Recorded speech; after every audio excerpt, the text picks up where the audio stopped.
Hi అండి, welcome to Shilpa Mohan recipes. ముందుగా stove వెలిగించుకొని ఒక ప్యాన్ పెట్టుకుని ఇందులో 2 టేబుల్ స్పూన్లు ఆయిల్ వేసుకోవాలి. ఆయిల్ బాగా వేడెక్కిన తర్వాత ఒక 1/2 టేబుల్ స్పూన్ జీలకర్ర వేసుకోవాలి.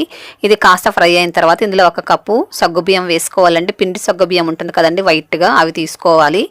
ఇప్పుడు ఇది మీడియం ఫ్లేమ్లో ఉంచుకొని బాగా బొరుగుల్లాగా ఫ్రై చేసుకోవాలండి. ఇలా బాగా పొంగుతూ వచ్చేంతవరకు ఫ్రై చేసుకోవాలి. ఎప్పుడు చేసే బ్రేక్ఫాస్ట్ స్నాక్ కాకుండా ఇలా చేసి ఇవ్వండి, కొత్తగా చాలా బాగుంటుంది.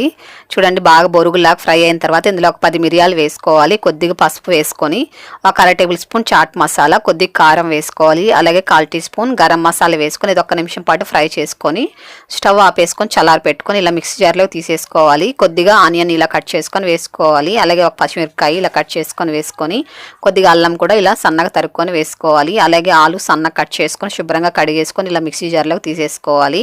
ఇప్పుడు ఇందులో తగినంత సాల్ట్ వేసుకొని ఫస్ట్ మనము మిక్సీ పట్టుకోవాలండి. దాని తర్వాత వాటర్ కొద్ది పోసుకుంటూ మనం మిక్సీ పట్టుకోవాలి. చూడండి, ఇలా బాగా కాస్త బరగ్గా ఉండేటట్టు మిక్సీ పట్టుకోవాలి. ఇది ఒక బౌల్లోకి తీసుకొని ఇందులో సన్నగా కట్ చేసుకున్న క్యారెట్ వేసుకోవాలి. మీరు కావాలంటే తురుముకొని కూడా వేసుకోవచ్చండి. అలాగే కొత్తిమీర, కరివేపాకు సన్నగా కట్ చేసుకొని వేసుకోవాలి. మీరు కావాలంటే క్యాప్సికమ్ లాంటిది కూడా వేసుకోవచ్చండి. ఇందులో కొద్దిగా నిమ్మరసం పిండుకోవాలి. ఇదంతా బాగా మిక్స్ చేసుకోవాలండి. మరి కొద్దిగా వాటర్ వేసుకొని మీకు ఇంట్లో ఏ వెజిటేబుల్స్ ఉంటే అవన్నీ కూడా వేసుకోవచ్చు. ఇదంతా బాగా కలుపుకోవాలి. పిండి అనేది ఎక్కువ లూజ్గా ఉండకూడదండి, కాస్త ఇలా గట్టిగా ఉండాలి పిండి. ఇలా కలిపి ఉంచుకున్న తర్వాత ఇది పక్కన పెట్టుకొని ఇప్పుడు స్టవ్ వెలిగించుకొని ఇలా గుంత పొంగనాలు పెనం పెట్టుకోవాలి. ఇందులో కొద్దిగా ఆయిల్ వేసుకోవాలి. మీరు కావాలంటే నెయ్యి కూడా వేసుకోవచ్చు. ఇది కాస్త హీట్ ఎక్కిన తర్వాత ఇప్పుడు చిన్న గరిటతో కొద్దిగా ఇలా పిండి వేసేసుకోవాలి. మీకు బాగా క్రిస్పీగా కావాలంటే కొద్దిగా పిండి వేసుకొని బాగా క్రిస్పీగా వస్తాయండి. అదే కాస్త ఎక్కువ వేసుకున్నారనుకోండి లోపల సాఫ్ట్గా పైన క్రిస్పీగా వస్తాయండి. ఇప్పుడు మీడియం ఫ్లేమ్లో ఉంచుకొని మినిమం అంటే ఒక 4 నిమిషాల పాటు వీటిని ఫ్రై చేసుకోవాలి. కాస్త ఫ్రై అయిన తర్వాత ఇలా తిప్పుకోవాలి. బాగా క్రిస్పీగా అయిన వరకు ఒక సైడ్ ఫ్రై చేసుకోవాలి, తర్వాత తిప్పుకోవాలి.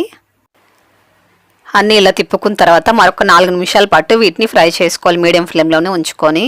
మూత పెట్టకండి, మూత పెట్టారంటే చాలా సాఫ్ట్గా అయిపోతాయండి. కాబట్టి మూత పెట్టకుండా వీటిని ఇలా ఫ్రై చేసుకొని తీసేసుకోవాలి. చూడండి ఎంత క్రిస్పీగా ఉన్నాయో. ఇంట్లో ఉండే వాటితోనే ఈజీగా చేసేసుకోవచ్చండి. 10 నిమిషాల్లో మనము ఈ బ్రేక్ఫాస్ట్ అనేది ప్రిపేర్ చేసి ఇవ్వచ్చు. పిల్లలకి ఈవినింగ్ స్నాక్స్ కూడా ఇవ్వచ్చండి, చాలా బాగుంటాయి. ఇది అలాగే తినేసేయచ్చండి. సైడ్ డిష్ కూడా అస్సలు అవసరం లేదు. మీరు సైడ్ డిష్ కావాలంటే పిల్లలకి సాస్తో ఇవ్వచ్చండి. లేకపోతే మీరు కారం కానీ లేకపోతే పల్లీల చట్నీ, కొబ్బరి చట్నీతో కూడా తీసుకొచ్చండి, చాలా బాగుంటాయి. చూసారు కదండి, ఎంతో సింపుల్గా న్యూ బ్రేక్ఫాస్ట్ రెడీ అయిపోయింది. మీరు కూడా ఒకసారి ఇలాగే ప్రిపేర్ చేసి అలాగ వచ్చి నాకు తప్పకుండా కామెంట్ చేయండి. మీ ఫ్రెండ్స్ అందరికి ఈ వీడియోని షేర్ చేయండి, లైక్ చేయండి. ఫస్ట్ టైం మీరు మన ఛానల్ చూస్తున్నట్లయితే తప్పకుండా సబ్స్క్రైబ్ చేసుకోండి.